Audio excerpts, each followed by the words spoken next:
welcome to Sustain Our Software. Today we have with us Pia Mancini. Hi, folks. And then I am here. I'm Eric Berry. This is the podcast where we invite guests on to talk about how we can sustain open source software going forward, not just the code itself.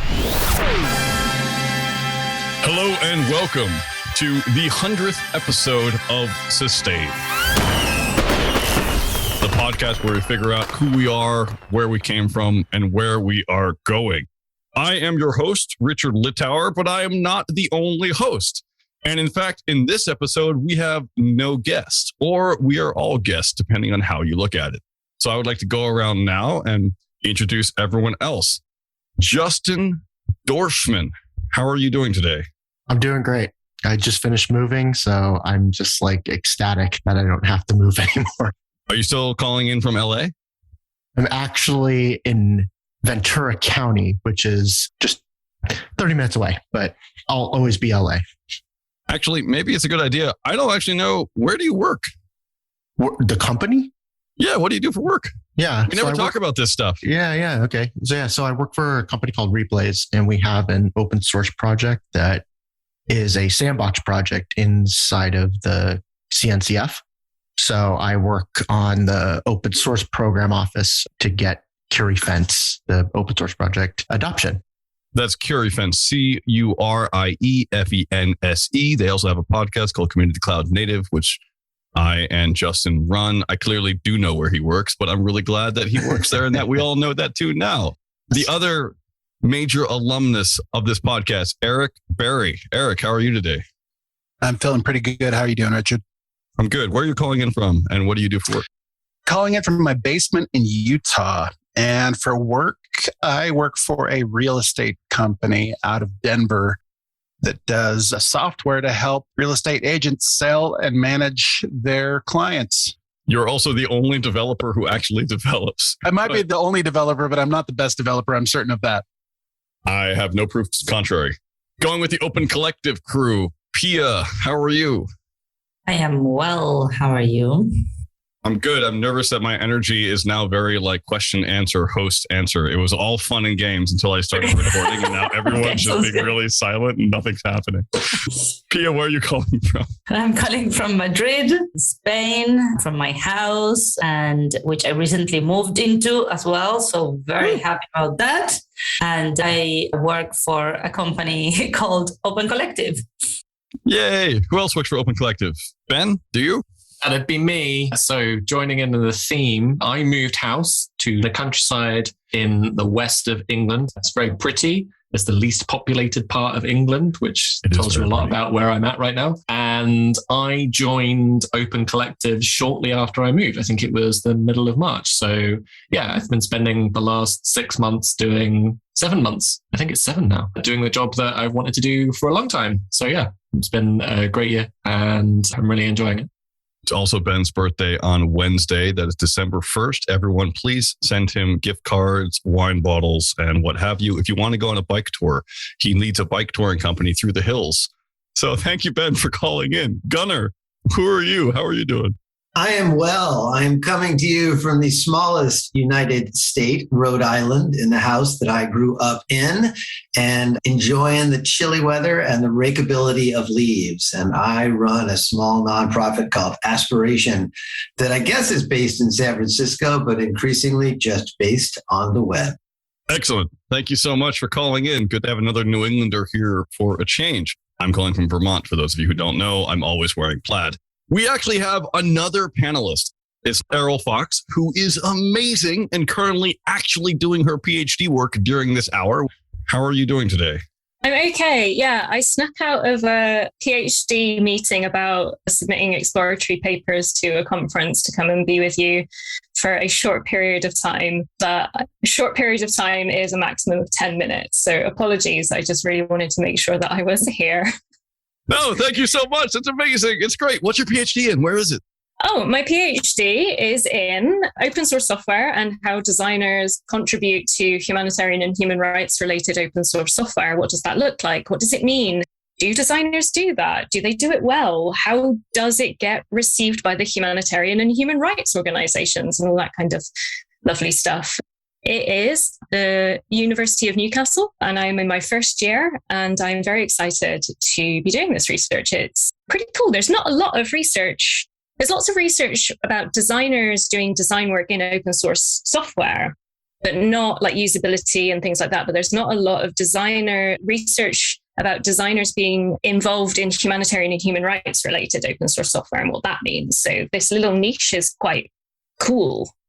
It is quite cool. If you want to hear more ramblings from Eriol and me, we also have another podcast called Sustaining Open Source Design. Since I plugged Justin's podcast, I can't not plug this one. And Eriol is actually pretty much the main person behind that because they're the main person behind all design stuff.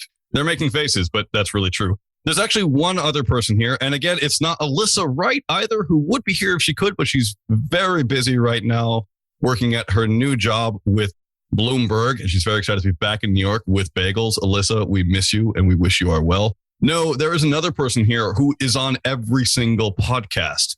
They have listened to every single time we have said anything, including off camera, after the podcast ends and before. For those of you who don't know, I normally start every single podcast with the guest describing how it's going to run. And then I mention our two editors, DeAnn and Paul.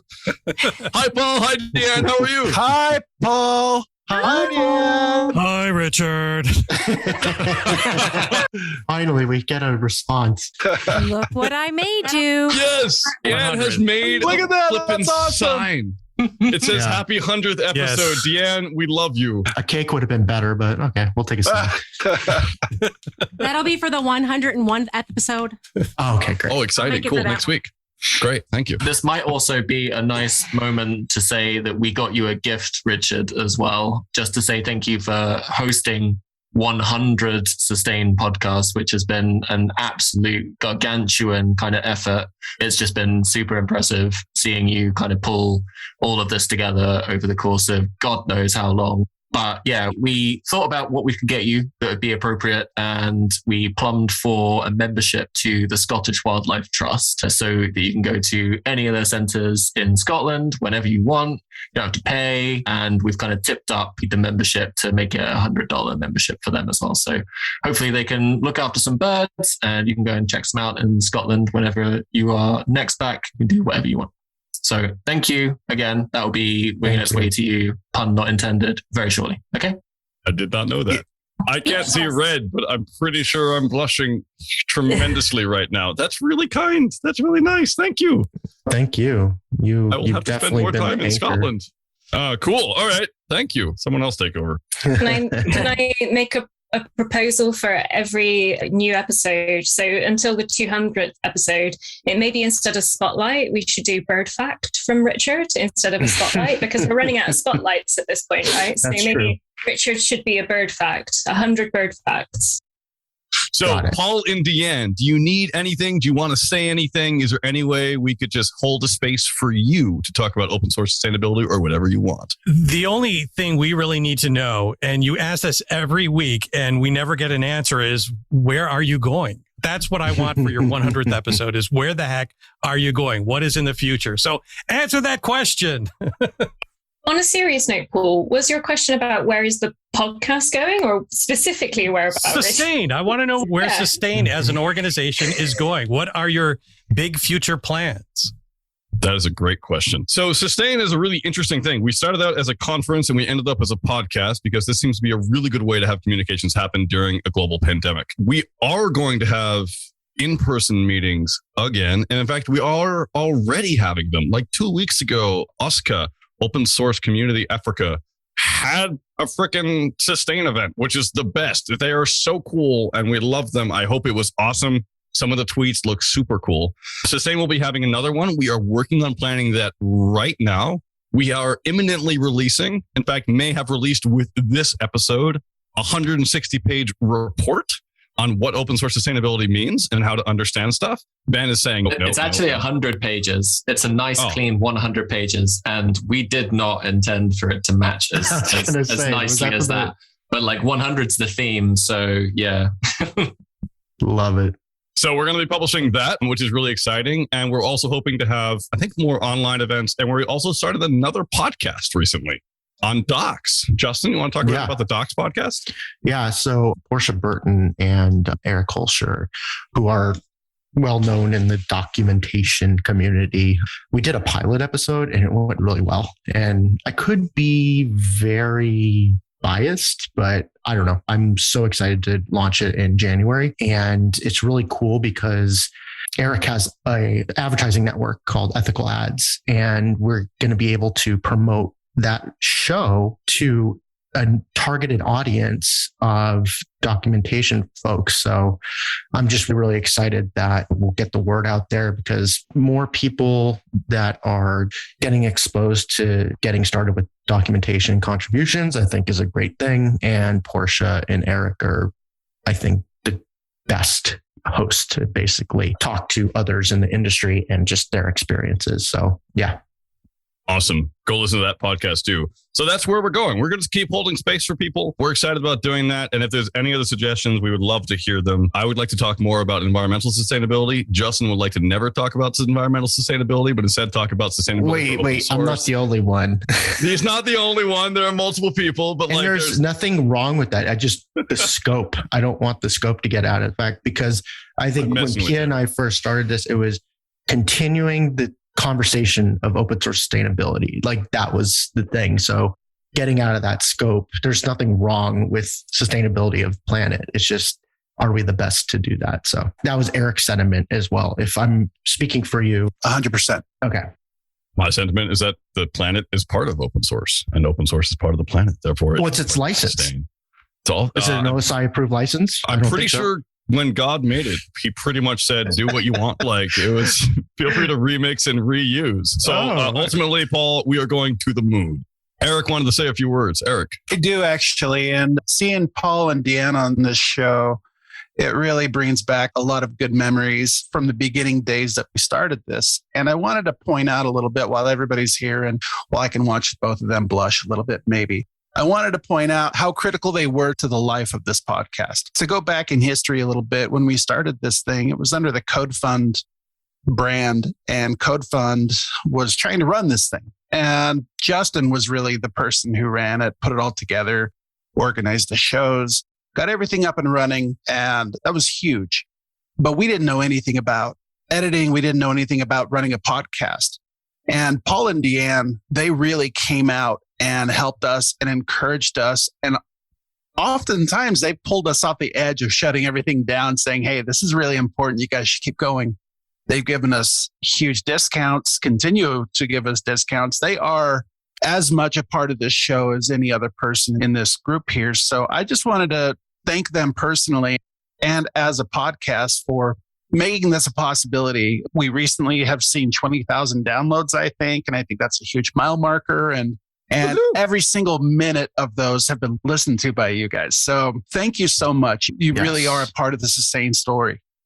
Yes. Thank you so much. No, thank you. It's been our pleasure. And we just like sitting in the background, nobody knowing about us. And right. We're just glad that we can get your message out there. And that's all that really matters. Yeah. Over the 100 episodes, y'all become family to us. Eriol, you mentioned something in the chat. We heavily back channel, by the way, for those of you who aren't convinced that we're like not doing that. You want to say something about the future of SOS design? Yeah. So the design and UX working group is still going strong. You know, a year on, it has gone through several kind of iterations of what it means to bottom line and lead a community initiative or community working group around a particular topic in sustaining open source, which is design. So we're learning lots of new things about how to facilitate those kinds of conversations and participate always. But I think the podcast specifically, the Sustaining Open Source Design podcast, we've had some great conversations on that podcast, but some of the more recent conversations that we have yet to publish are starting to get into some of the really controversial, is the right, no, maybe not controversial, but the really tricky topics around like design within this space. One of our most recent episodes was really quite vulnerable for me because we talked a lot about what it means to give up your design work into an open forum and what it means to really truly embody the openness within something which is historically very the artist, owner, designers sort of often think of themselves, not all designers, but sometimes think of themselves as this kind of like author in a way. And it's really not a conversation that we have had a lot in the design community, as open source or not. And I really think that I say this a lot, and I think that a lot of people are kind of probably getting a little sick of me saying this in the open source spaces, but I really do think that the time for design as a topic within open source has never been more rich and involved and interesting, because of the amount of designers now kind of understanding what open source is, like in all of its different flavors and varieties, and wanting to participate in kind of new ways or old ways or different ways, and kind of doing a lot of really interesting stuff lately. So I really do think it's a really special time for designers in open source from what I can tell. And I'm really excited about the conversations we'll have in the future on the podcast and the things that we'll create within the working group and the space that we will occupy within the open source community. Love that. I wish we had more controversy on the Sustain podcast too. I think we're just getting there with some things. I'm sorry, you mentioned controversy, and I think that there could be a lot of discussions. I don't mean to hijack this, but that really lends to the thought of the way we've been forming the podcasts over the past 2 years. It's been very much guest focused, very much not necessarily what's happening at the moment, but more what's happening in this part of the world or in this part of open source. And I think that decision that we made does lend itself to a non-confrontational, more informational podcast. Again, I totally hijacked your sentence there. So I'd like to come back to you and with that and just ask you, please continue and forgive me for interrupting. No, it's all right. I just wish I had the space to say that I'm not sure that corporate open source program offices actually lend a net benefit to the world at large. I'm not sure that open source is a net benefit all of the time. I'm not sure that technology is actually good for us as a planet or a species. And I think we should probably all spend a lot more time meditating and a lot less time coding. But I'm not sure that anyone spending more than 4 hours in front of a screen is good for them and their mental health. So like nothing controversial in anything I was going to say. I mean, we're fine. Ben is looking very uncomfortable. Makes me happy. I'm completely comfortable with controversy. I think there have been various opportunities for us where I've certainly thought about inviting a couple of people who have different approaches to solving problems about like paying maintainers. Would you rather pay every single contributor on a project, or would you rather pay 1 or 2 full-time maintainers? And I just kind of feel like there is no right answer. There is always context is the biggest thing. I feel like there's no controversy, or there's less controversy in the space because we are still trying things. And because there are so many different kinds of ways and different kinds of approaches that we're trying in different contexts that can always be appropriate. I think it's possible to create controversy, maybe specifically right now. We don't need any more of that because the world's controversial enough. But yeah, I also kind of feel like the time that we're in this space is such that, yeah, like anything kind of goes. And I feel like we should give everyone the space to kind of try things, because if it works for them, it works for them. Gunnar, I know you often work with really interesting spaces. I'm really curious about your thoughts on this. I was just thinking as you were talking, I think that controversy can be broken down in a couple different directions, because I think that's another interesting taxonomy we might explore. I think there's the controversies that I call pragmatic. Which license to use, what level of tool veganism, is it okay to use GitHub now that it's owned by Microsoft versus GitLab? That to me is one domain of controversy. And then I think there's a range of controversies around change. There are those who think the way that open source was conceived decades ago is the way it should always be, and that efforts to diversify and enrich and sort of broaden the analysis and the definition are a threat to the very sort of DNA of whatever made open source special. Call it the sort of reactionary controversies. And then I think there are controversies of the moment, the things that happen because people do things or because life is messy. And so my mind was just given to sort of categorizing the controversies we might have along those axes, because I certainly think that there are more and less fruitful controversies to enjoin. I think on controversies that I think we can create a space to have good opinionated conversations. And I'll be up for that, to be honest. I think sometimes the whole having different opinions is linked to having conflict, and it's not necessarily like that. And I think that maybe, if anything, we can say like, look, this is a really healthy way of having a debate where we have different opinions. And we're just going to do it in a civil, healthy, open, fair, mature way and without being offensive or pissing people off or things like that.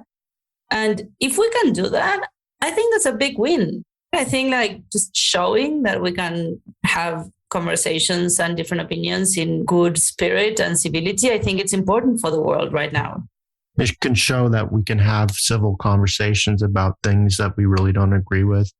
And I agree. There have been some people on the podcast that actually changed my mind. I can't remember exactly what episode or the person, but I remember getting off. I was like, I never really thought of it that way. And I think that's really, it doesn't have to be controversial, but it could definitely be a little friction, a little going against the grain and seeing if, hey, can this really be something that could change minds and maybe help sustain open source a little better? I think of myself as someone who has like strong opinions, but loosely held. And so I would relish the opportunity of being challenged on like some of those things in a way that is amicable. Can I just also say something about like going back to the origins of this podcast that I think is something that reflecting on these past 100 episodes, something that I think we can improve. I think when Eric brought this up in London at the Sustain event, we wanted to do something that it was more of a tool also for communities in other languages and in other spaces to kind of mimic, I guess. We set out to create a blueprint for open source community Africa and the French speaking open source community and other communities that are non-Spanish, obviously, right? So to take on a kind of sustained conversation themselves in their own language. And I think we still owe that to our community in a way. Like, I think that is a goal that we set out, and I guess life and pandemic and 100 episodes later. But for next year, we should maybe try and restart that, figure out a path for us to create a framework or something that others can take and run with their own sustained podcast in their own language. They can support the Spanish-speaking community, being a panelist on some of them.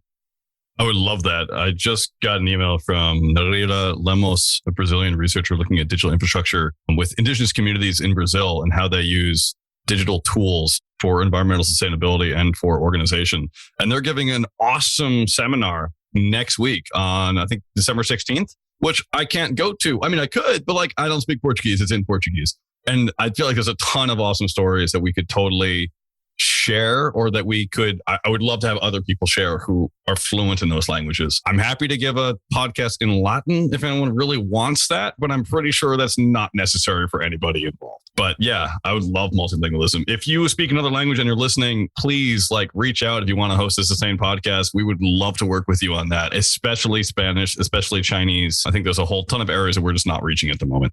But yeah, that would be really cool. I love that idea. I do like the branches we've had into other podcasts as well, like the Sustain podcast and the design one, the docs one. If you remember, with nostalgia so heavy right now, originally the podcast was called SOS, or Sustainer Software.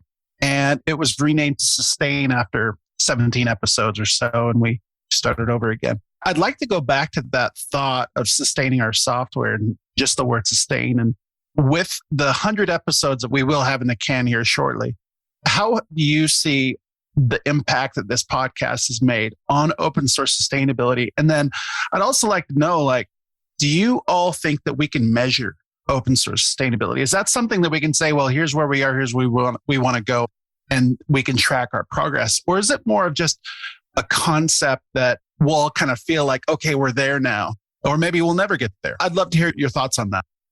We'll never get there. There'll always be a constant. There'll always be something to do. In my opinion, each year, you just see in more and more people that are joining boot camps and just graduating CS programs. That means there's more and more use. I think that package managers really get overlooked, especially with supply chain security as being such a hot topic now. Anytime someone does npm install or pip install, there's people behind that making sure that those requests are made downloadable. And more people that join the developer and open source community in a broad sense puts strain on those servers and strain on the people that are keeping them up and making sure they're secure. The longer the tail gets, the easier it is to insert malware or security flaws. So no, I think our job will never be done. And I think it's kind of designed that way, in my opinion. I think there's a few different ways to answer that question. So first off, the impact. I've been moving a lot more in circles that are more abstracted from open source. So less coders, but more like industries or universities. I helped facilitate a conference at the City Hall in Paris a couple of weeks ago with the City Hall, which is working with Johns Hopkins University to help out a community center using open source. And at that level, a lot of the people I talk to have come out and reached out to me and said, thank you so much for the Sustain podcast. We listened to it, which is really interesting for me because that means that people who are like organizing how massive institutions funnel into open source are actually listening to this podcast, and that may have an impact on the space. I also know that there's almost no open source community that hasn't been represented in Sustain over the course of the 3 conferences we've had, not including the satellite events, where JavaScript, Ruby, Font Awesome, whatever you name it, like there's someone who's been to Sustain at some point. I feel like we could do marketing a bit better, but we are one of the only places in the space that really talks about the long-term ramifications of like how open source works and ideology of open source in the future. I see the impact constantly. As far as like how Sustain will grow and change and what Sustain is, I think there's 3 different ways of looking at sustainability that I could think of right now. That's not, I mean, there's probably more. This isn't really thought out. One of them is sustaining open source software and sustaining maintainers. That's a really important part. And we will always have room to talk about how do we make sure that maintainers enjoy their work, that open source keeps getting made, et cetera. Another is sustainability of open source ideology, meaning how do we think about licenses? How do we think about the OSI? How do we think about industrial OSPOs? How do we look at the entire ecosystem level as opposed to, say, particular maintainers? And for me, also, another one I've mentioned this before, but is environmental sustainability. How do we deal with code as being part of an ecosystem of this world, building things in a way that actually does that in a good way? Like, our data centers bad? I think that there's going to be a lot more conversations on that vein. Maybe what you and Justin are going towards, but I think are related to like open source sustainability as a whole. And I think all 3 of those will continue to have a space here. And I'm interested in seeing how those conversations move and grow. Sorry, I talk really fast when I get excited. I apologize. It's all good. I was just going to follow up on that. I think maybe we have either slightly different interpretation in mind, or maybe we have a slightly different focus, because within that, going back to the point about climate and so on, I am focused on a particular part of that story, and it is not the climate. And it's because I believe I have more information and more context and more understanding about one of those elements, which is about people and about using money in open source and about kind of promoting that as a thing that is possible and trying to balance some of the issues and kind of guide folks through that process. But yeah, I'm kind of also thinking in response to Justin's comment about maybe we'll never get there. But I can certainly envisage a future for me that would indicate that we are getting close to it, which is predominantly about like individual privilege being a requirement to contribute to open source software, and about open source just generally having a degree of financial stability such that it is a genuine alternative to being a professional, in inverted commas, kind of software developer, not having to make the trade-off, not having to make the balance, not having to have a company, a single company, or a multitude of companies that are there kind of backing you because for that moment it makes commercial sense for them. But certainly, like for me, that's like the future that I'm trying to kind of work towards. Whether I think I'll ever get there, I'm honestly okay with that. I continue trying to work towards it. I'm just kind of wondering, like, that's my personal take on it, but do any of you have a different kind of focus? Do any of those kind of aspects kind of ring truer to you than that? Look, I just want a shirt, Ben. I see Richard with his Sustain shirt. I designed half of those Sustain cover arts. Give me a shirt. Where's my shirt? I got to admit something. I thought I'd sent it with the first mail out, but it turns out it's still here. And I also have a few other shirts. So if you're interested, you can pay for a shirt. I can't remember how much it is. I'm suggesting that people do a donation rather than just mailing out shirts to everyone, because I also do care about the planet. So yeah. Ben, we're running up on time. Gunnar and Pia, do you have any responses to Ben's question? Ben's question or Eric's question? Eric's question, maybe. Either. Measurable as in like hardcore metrics. it's not so interesting to me, I guess. For me, sustainability has more to do with the ability of communities to be independent and to be resilient and to survive in time, and especially to survive their members. And I think like one of the core things about sustainability has to do with a community that is able to sustain change in leadership. And like one example, PHP Foundation, that they recently lost one of their super core contributors and they're turning around. And I think they did an amazing job at going through that process and surviving and being super whole on the other end. And I guess that's hard to measure as in metrics for that, but that for me is a win for sustainability. And in our very small way, Open Collective and Open Source Collective were a part of that solution or that next stage in the life of a community with like a very heavy leadership transition. And I'm proud of that because I think that has to do with sustainability. Yeah, I'm not sure if there's any way to trace the specific impact of the podcast, but I think the podcast and the Sustain project overall have been part of a shift over the last 5 years where topics related to sustainability have moved from reactive into a more proactive frame of mind. And that instead of sustainability as a bolt-on that we think we might have as a session at some other event, Sustain, the website and the discourse forum have kind of become a destination. And so I think some of the impact is simply sustaining the dialogue, validating and creating space for the dialogue, and welcoming others into the dialogue. I think in terms of whether or not sustainability is measurable, I think, again, it's on a spectrum because there are things that, I was just talking to Ben about not too long ago that are measurable. Things like the percent of repositories that map back to individual developers versus to projects and collectives, so that the hit by the bus factor is less of a thing. I think you can look at project vitality using the stats that various repository platforms give you, and so some of it's quantifiable. But I think at the other end of the spectrum, I agree with Justin that there's parts of it we'll never get to. I think all of our efforts for equity and diversity are a perpetual task. And I think that's something we need to be vigilant about infinitely far into the future and never consider fully done. And I think somewhere in the middle, there are just shifts in maturity and shifts in quality of life for open source practitioners. And I hope that we're part of that. Gunnar, you are, as always, my favorite bookend. You are just so good at saying yes. And then everyone's like, well, yeah, that's perfect. I have to wrap it up because we are going to run out soon.